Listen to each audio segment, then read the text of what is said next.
welcome to the ShowRatings.tv Pilot Roundtable, a Southgate Media podcast. My name is Kyle Tremblay, and I'm the editor-in-chief at ShowRatings.tv. The goal of this podcast is to provide you with a quick look at the new network pilots that air by bringing in our various staff writers to talk about each one.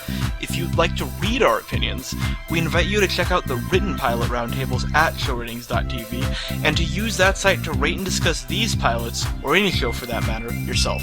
Today we are talking about a pilot that premiered Thursday, April 24th, ABC's Black Box. According to ABC's website, Dr. Catherine Black, world-famous neurologist, is at the top of her game. Each week, this beautiful and brilliant doctor will attempt to unravel the mysteries of the brain while hiding her own secret.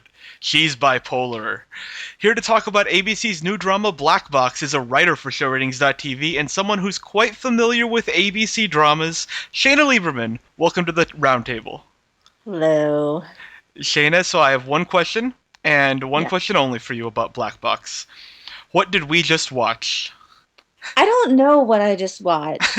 I either watched like a really off the rails drug trip or something. Yeah. Or I watched this great drama about how, mental illness doesn't have to hold you back. Interesting. And how you can still be, successful and you can still even help others in spite of your own illnesses. That's an interesting take. Did you think the pilot handled that with the care that such a subject might require? It did in moments, and in other moments it was just bad. Yeah. She has this great moment with, what was the guy's name? Anthony? Several of them, actually, where, she really has this great empathy for him, and she does what's really best for him as a person. And the same with the other patient that Mr. Yojo, was that the guy's name? Yes, the little elf, the gnome that she sees. Yeah. Yes. Yeah. So it handled it really well there, especially where, she made a comment about she made the woman normal. What good did that do? It just took away her best friend. Yes. But then it went into these insane clips that were just bad, with the fire and the floaty flying thing. Yeah. In my opinion, this treated mental illness like a superpower that promoted sexiness and that could be turned on and off depending on the situation. Because in the hospital, you're absolutely right. There were these scenes in the hospital where she was 100% functional and apparently the only person who had any insight at all into these patients and solved all their problems and was basically the world's greatest doctor. And then at the end of the episode, she basically flips the on switch for crazy and goes on a wild sex rampage. And and sleeps with the doctor right before he's about to perform brain surgery on the same patient that she was just caring about.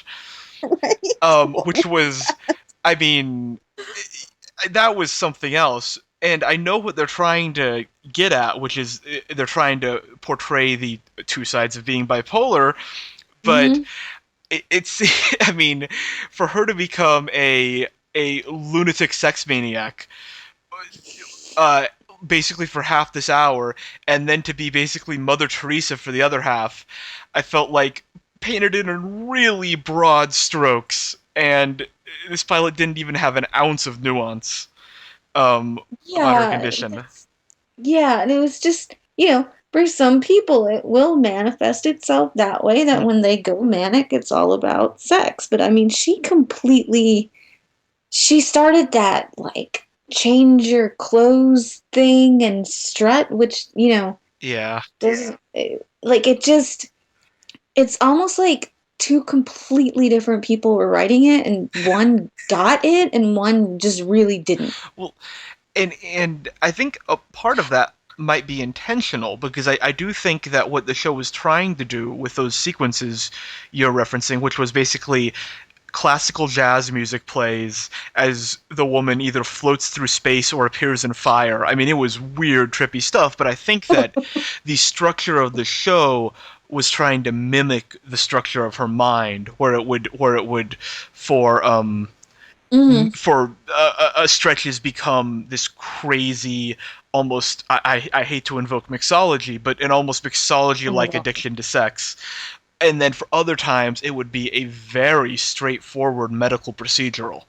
In the vein of I don't know, one of those dumb CBS medical dramas, where it's just like case of the week, let's solve the case, and everyone's happy. And but the I guess what I found offensive is too strong. I didn't take this pilot seriously enough to be offensive, but what I found unpleasant is the way that the procedural aspect of the show, the solving of the cases, she was completely unaffected by her disorder, and that there was no that it only manifested when she, like off hours, basically. That I would have liked to see her struggling through that to treat the patients, as opposed to her just being the greatest doctor in the world, and then then she sleeps with a bunch of guys after hours. It seemed too fine a line to me for the show to do. Almost like that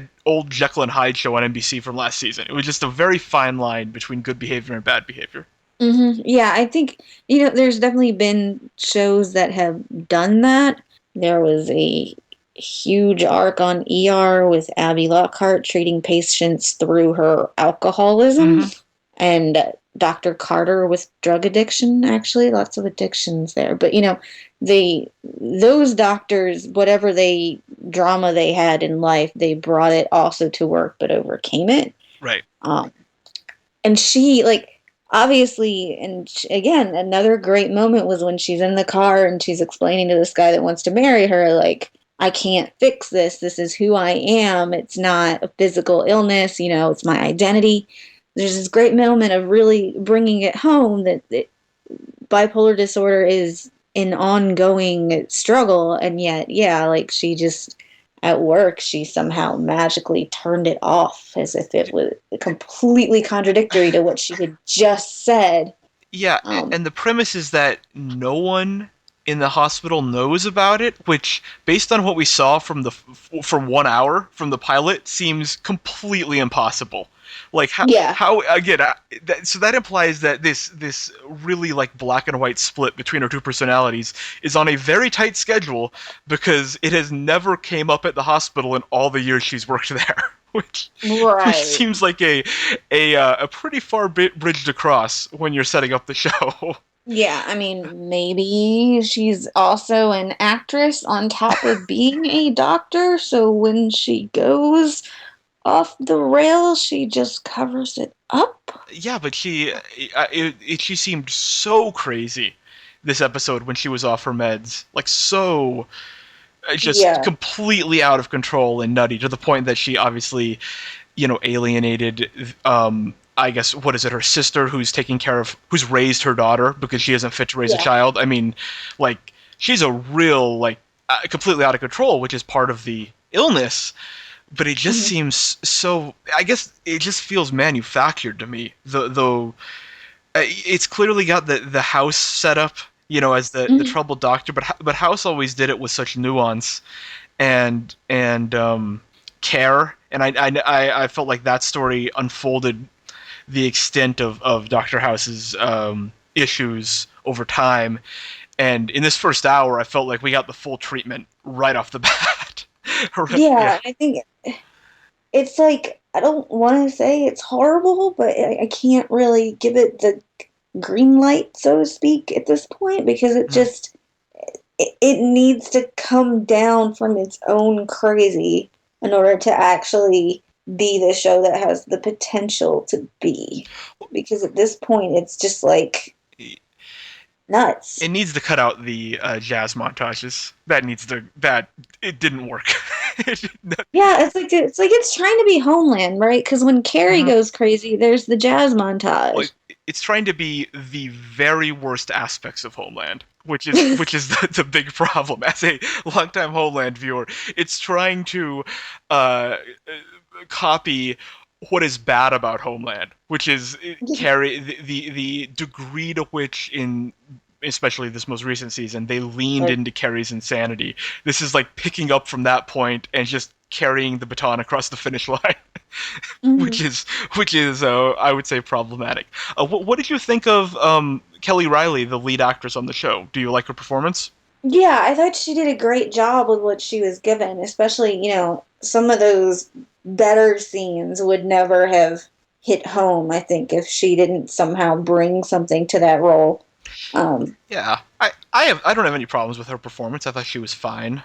Yeah. I don't think that she is the problem with the show, and I don't think any of the performances are the problem with the show. I think it's Well, just, the one, yeah. the surgeon, I think that guy's name is Ditch, by the way, the actor's name. I think he should ditch acting. Oh dear. He from his performance, he looks like a Ditch to me. Yeah, right. It fits. But yeah, you're right. But that wasn't a central performance of the show. I think going forward they could live with this cast if the show recalibrated. Do you think it would be better served to be? I shouldn't. I'm not letting out the cat out of the bag by saying that you are a big fan of the ABC drama Castle, and I'm not. no, No. not at all. I'm going to deny that. I think we have 100,000 words of evidence that to the contrary, but in terms of your reviews. But Castle, I think, is it's this love story, but it's also a straightforward procedural most weeks, right? It's a in most weeks, Castle is a case of the week kind of show. Do you think that Black Box would benefit more from maybe getting more into that mold? Because it seemed like about half this episode was devoted to the quote-unquote cases, and the other half was devoted to the crazy and the sort of scenes at home and all that stuff. Do you think that that balance should be tilted more towards the procedural aspects and maybe make it more of a traditional medical drama? See, this is interesting because with Castle, I feel like they could give us a little bit more personal than they sometimes do, and I've certainly talked about that a lot. But yeah, I think this. But maybe it's because it was just the pilot, but I feel like they were trying to give us too much at home. Like, I didn't need to see multiple hookups in order to get it. Which, again, is really funny for me to say because, of course, I like to joke about how ridiculous the whole it's private thing is with Castle because it's TV. But you have to earn that, right? A show has to earn that, I feel like. If you just put it out there up front, then it feels very cheap in a way that I think a lot of ABC shows lately have felt, where it's just everything is right there. There's no build up. It's on the table. It's in the premise. Let's make this happen. And this show above anything else felt cheap to me. It felt manufactured. It felt like it didn't have any confidence that its idea would last long term, and it's just sort of, let's just create this in your face drama, stuff it with sex, and hope that people watch. Like that's yeah. I think therein lies the difference. I think when you put sex in the show just to have it there because that's what you think people want, it doesn't do any good. But when people actually want it because it fits the story, like this, I feel like having her, if it had just been with the surgeon or it had just been at the hotel or whatever, it would have served a better purpose. Like, here she is off her meds, something's wrong. Right. Whereas just throwing it like every 5 minutes or whatever, like it doesn't do any good and it doesn't tell a story, Mm-hmm. And yeah. I think you need the personal side because otherwise, why do you care? Right. But I think that overpacking it with the personal side because you think it adds a certain level of drama that you don't need. Mm-hmm. I think that's where the problem is when you just do it just to do it. Yeah, I think that a big element procedural would be better served with a procedural that still happened to have where you learn about this main character in the background, but not so in your face. Wow, look at that. There she goes again. Yeah, I agree with that. I think there was a big element of this pilot which was just try to grab people's attention. Just throw a Hmm. lot of scenes out there that might attract people who are just flipping channels, and see if you can trap them into watching it a little bit, maybe get Yeah. hooked. Um, who? Two more questions. Mhm. Um, in the TV landscape, what show is similar to this? Like fans of blank show might like Black Box. Do you have any comparisons like that?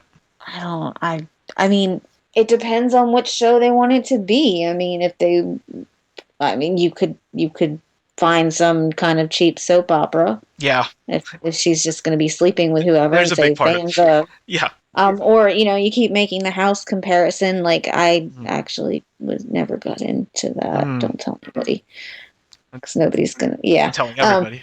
Yeah. Exactly. But I think that would be a good comparison to make if they stick more to her as a doctor who happens to also struggle, Yeah, as opposed to it is almost like the pilot was this is a completely ridiculous person who happens to occasionally practice medicine. I think they'd be better served flipping the meter a yeah. little bit. I don't think that even though her cases both wrapped up well and they showed her compassion, I don't think the writing did well to show her competence. I know No. that the show posits that she's the greatest, basically the greatest brain expert in the world, but from the way that from her analysis and the way she handled the cases, all that convinced me of is that everyone she works with is an idiot. Like Mhm. I didn't feel like she had any keen insight, and the show intended for me to, and I think that that's a failure of the writing and the level of dialogue of the show, that it's not smart enough to convince me the same way that House did, or that like CSI did, or other procedurals, that the lead character is a genius. And when your premise is that the lead character is a genius, you better be able to write to that level for the lead character. And I don't think this pilot comes anywhere near that. Right. Um, as far as similar shows go, I think the soap opera thing you mentioned is important. I think fans of ABC soaps, nighttime soaps, Scandal, Nashville, would would have a potential interest in this show because it is Mhm. very soap opery, especially if you watch House or have interest in medical procedurals. Um, Mhm. I think that might be the overlap of people who could potentially have interest. But having said that, I don't know if this show is good enough to capitalize on even potential interest in most cases. Uh, Yeah, and I think it would be actually a good show to watch as a cautionary tale for Castle fans that are yes. really more serious about being so upset that they almost don't want to watch anymore because of the no sex thing. Mhm. Because this is clearly, and so is most of the stuff on HBO. This is clearly the what happens when you go way too far the opposite direction, and Yes. I don't really think the sex thing takes away from the story on Castle that much anyway. Well, there's so little of it, but I think it's the fact that it's not there. Like, yes. it's upsetting as a fan, and it's all that chemistry kind of seems to have gone to waste, for lack of a better word. But sex does not a good story make Yes. unless the story is Masters of Sex. Yes, in which case it's excellent. Then they need to have the sex. But, this is clearly an example. Like, we can put, Right. if you're going to throw a fit that your lead characters should be getting it all the time, well, this is what that can look like. Yes. And I don't know what I'm supposed to be rooting for in the show going forward. On Castle, like from the pilot, it's very clear what you're Yeah. rooting for. I don't know what the central tension is on this show other than will she be discovered, I guess. But again, I wasn't even a little bit invested in that because it seems Mhm. so ludicrous that she hasn't been discovered to this point. Um, Right. okay, last thing, very quick.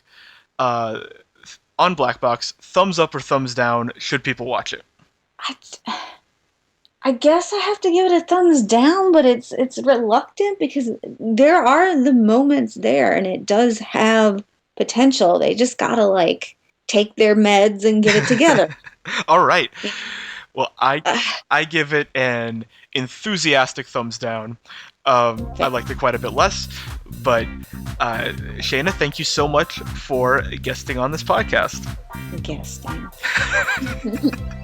Thank you.